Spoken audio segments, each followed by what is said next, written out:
Hey guys, Jacob here with ePoolSupply. Today, we have a Pentair Intellibrite, the most popular pool color light in the world. We're gonna show you guys how to install this on an empty pool. So stay tuned and we'll go through it step by step. All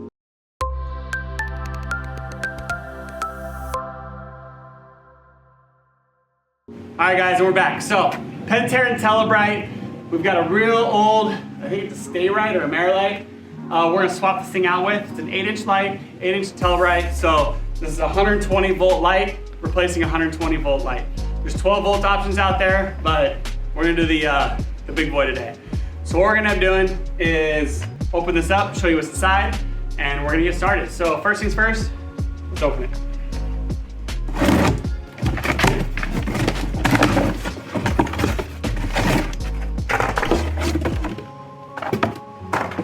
All right, so as you can see, it comes with your cord and your light. These things are wildly slim compared to the old school lights. Pretty cool. Comes with a 100-foot cord. That's what we got, is a 100-foot light here. They make 30, 50, 100, 150, and I think 200 now foot cords. So what we're gonna do is I'm gonna unscrew this light over here and kind of show you why we're gonna start, and then we're gonna go back to the equipment where we're pulling the light to and show you what's needed there, and let's just fire through this whole process.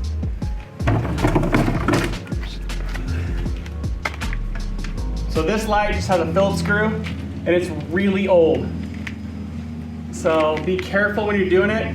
Make sure you get the right size, a #2 Phillips screwdriver, and that way you won't strip out the actual screw.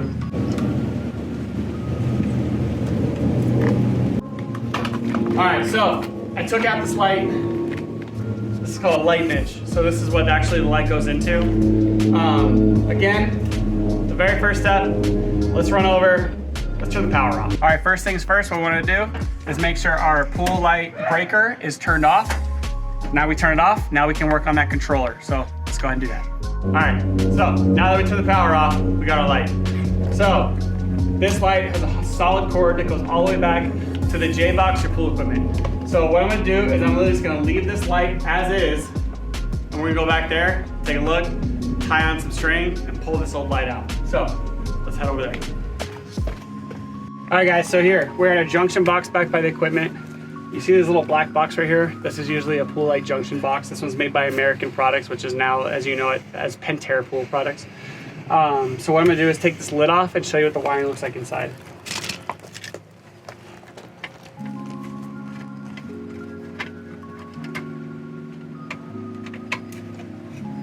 I'm just using a flathead screwdriver. You can use a hex nut. I'm pretty sure it's a 1/4 inch or maybe 3/8 drive.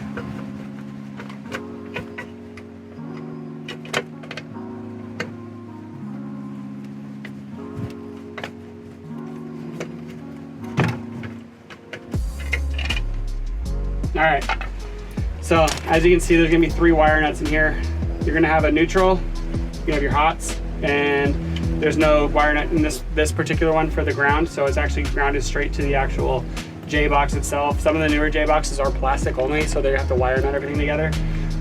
So again, I've got my hots and my neutral line, so what I'm gonna do is probably undo my hots a little bit. And even though I showed you that I undid the power out there, I still wanna test it to make sure that I'm not gonna get shocked. So I have my multimeter, my volt tester. I'm gonna put it to AC because this is all AC current, not DC. I'm getting no voltage, so I can touch everything. Okay, let's keep cruising. So I'm gonna undo my white wire nut.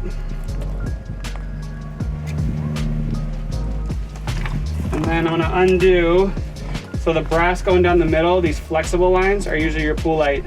The solid copper over here that goes down to this GFI switch is the power coming in. So all I really wanna loosen up is the stuff going over to the pool light.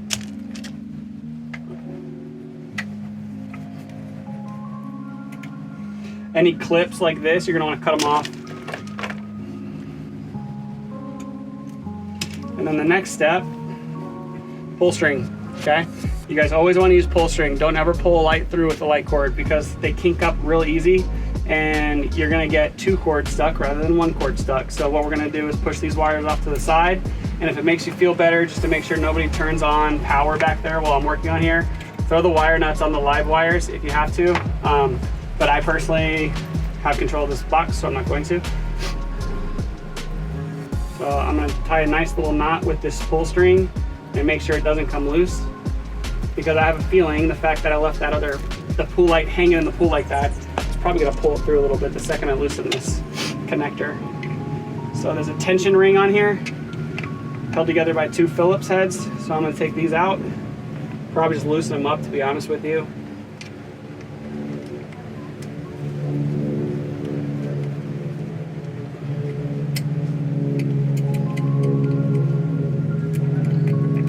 So now I got a lot of give. So what we're gonna end up doing first is pulling this pull string through, pulling the old pool light out, pulling the string through, then pulling the new pool light through. So you're gonna see Kyle pull the old pool light through. So let's go ahead and break over to Kyle.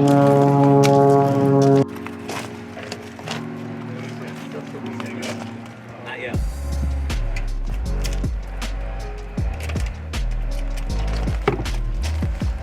Kyle, he wants you to see the water. Pull.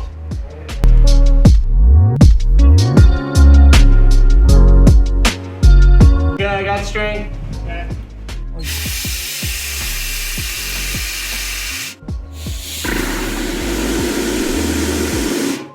All right, guys, so we got the light, we got our string here, and we have all the connectors keeping this zip ties and everything together. So first I'm gonna cut the zip ties on this light.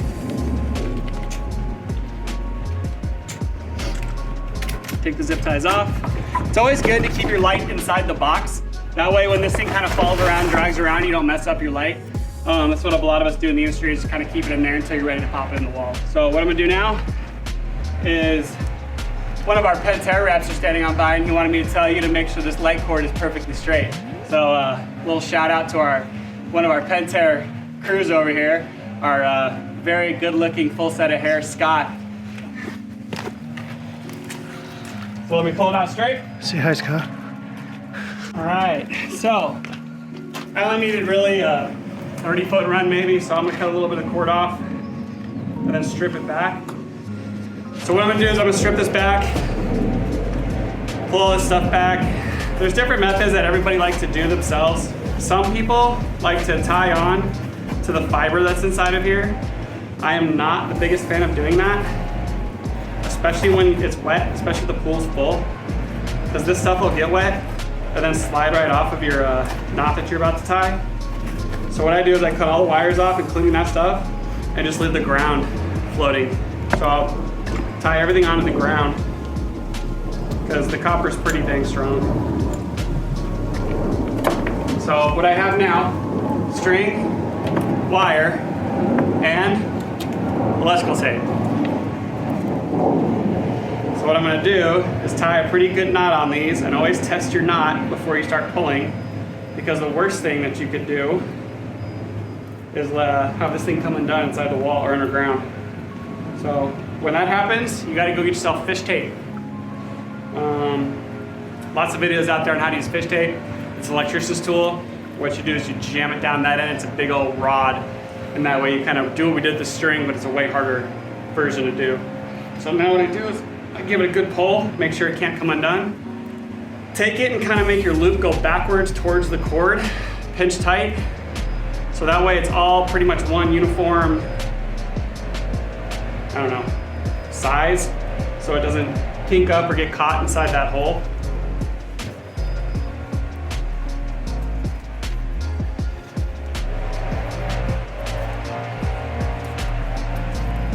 I use a contractor grade electrical tape. It's less gooey, if that's a thing. It's just kind of more smooth on the outside. The stuff that you buy at department stores is usually pretty cheap stuff. So if you guys can find some good stuff online, that actually I recommend. That's what I recommend doing. So, all right, so I've got my little dealio. And so now what we're gonna do, Kyle's gonna end up pulling it back the other way. And what I'm gonna do is I'm gonna put the box on top of the decking. So when we have a nice tight loop, that's when we know when we're done pulling. So let me hand this box to Kyle. Kyle! Or Scott. All right, oh, closer, right there. Perfect. All right. So all he's gonna do is just pull the string out. All right, guys, Jacob's on the other end. I'm gonna start pulling it through.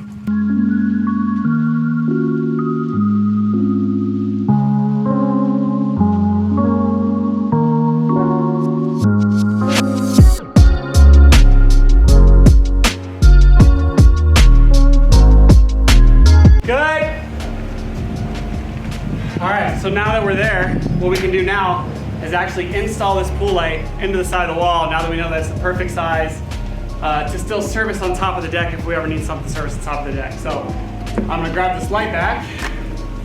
Let me see it. Hey Kyle. Yeah. Can you bring me that Phillips screwdriver, please? Got it.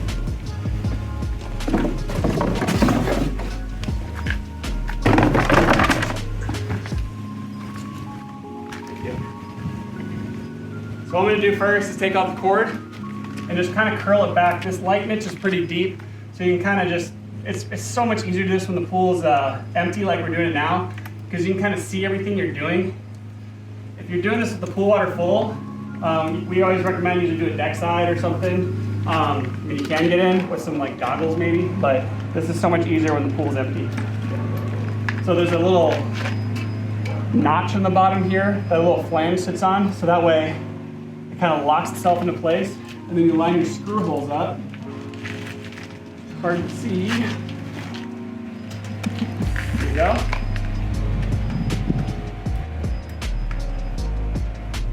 And just tighten it down. Snug. Don't over tighten it. Don't use drills. Hand tight.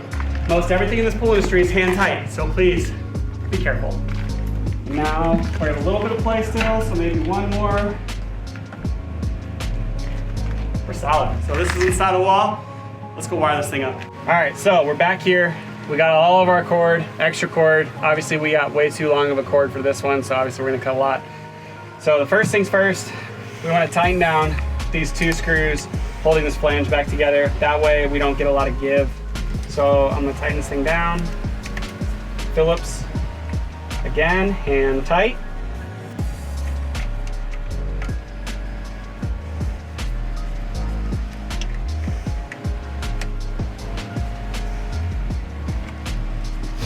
What it does is it clamps it on. So what happens is, if somebody tries to pull that light in the future, or just services it and pulls a little too hard, it's not gonna suck that cord back down.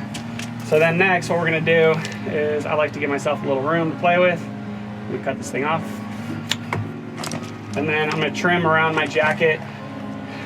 A lot of people are gonna say, why aren't you using wire cutters or whatever, but I've been doing this forever, and most electricians just use a pair of dikes, and that's what I like to do. What you wanna do is slowly trim around this rubber jacket. Do not cut the wires, because what happens if you cut too much, you're gonna expose the wiring, and now you just ruin that part of the cord. So as you can see, watch. Slowly kind of shave. You can use a razor blade if you want to. Just kind of take your time. Don't try to go too quickly. But we only want to cut the black jacket on the exterior. Kind of bend it back. See what you got going on. Pull it. Look for any tightness. And then it'll come right off. So now I want to expose all my wires. So get all this jacket off of here too, the pull string.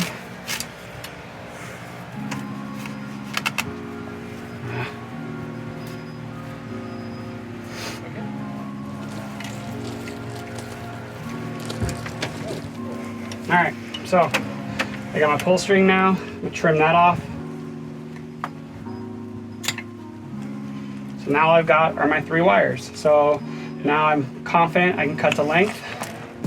I got about 6 to 8 inches here. And I'm just gonna cut back all my copper. Again, I recommend using wire cutters if you're inexperienced with cutting wires like this. That way, I'm pretty sure these are a 12 gauge setting. So all you have to do is put your wire cutters on 12 gauge, cut, and just splice them right off. That's probably the easier way to do it if you're not familiar with how to cut wires back. But I have some pretty clean copper cuts there.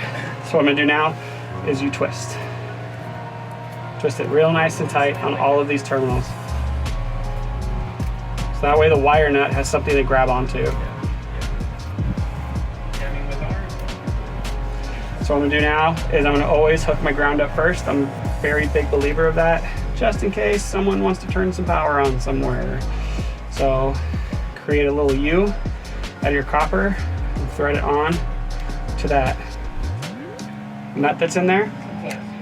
So then when you tighten it down, it seats inside and does not come loose. So now my copper's there with my ground, and now I can work on the other ones. So I'm gonna use my neutrals. Wire nut those down. It's nice and tight.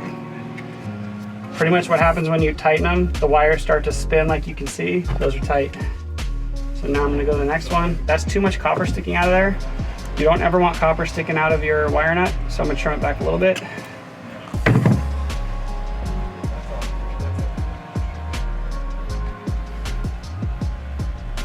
So now you want your coppers to line up perfectly.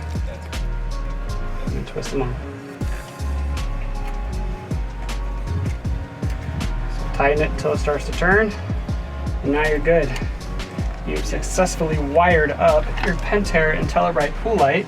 So we just want to make sure we put our cap back on for our junction box. Tighten this bad boy down. Again, if you have a nut driver, it's probably a little easier. You don't have to mess with any threads or grooves for the flathead. And please make sure all your pool lights are GFCI protected. National Electrical Code requires a GFCI protection. I believe Pentair and Intellibrite, you can get away with a 15 amp. They don't pull hardly anything, so probably the lower the better on these things, so you don't over amp it on any surge. So tighten it down. And we just wired ourselves a Pentair and Intellibrite. So we pulled the light, pulled the old one out, put some string on, pulled it through, wired it up. Now I feel like hopefully you guys are confident enough to do this at home. So I'm Jacob with ePoolSupply. Thanks for watching. Hey everyone, thanks for watching. Subscribe today if you haven't subscribed. Check out the links below, and we got a lot more content coming your way. Thank you.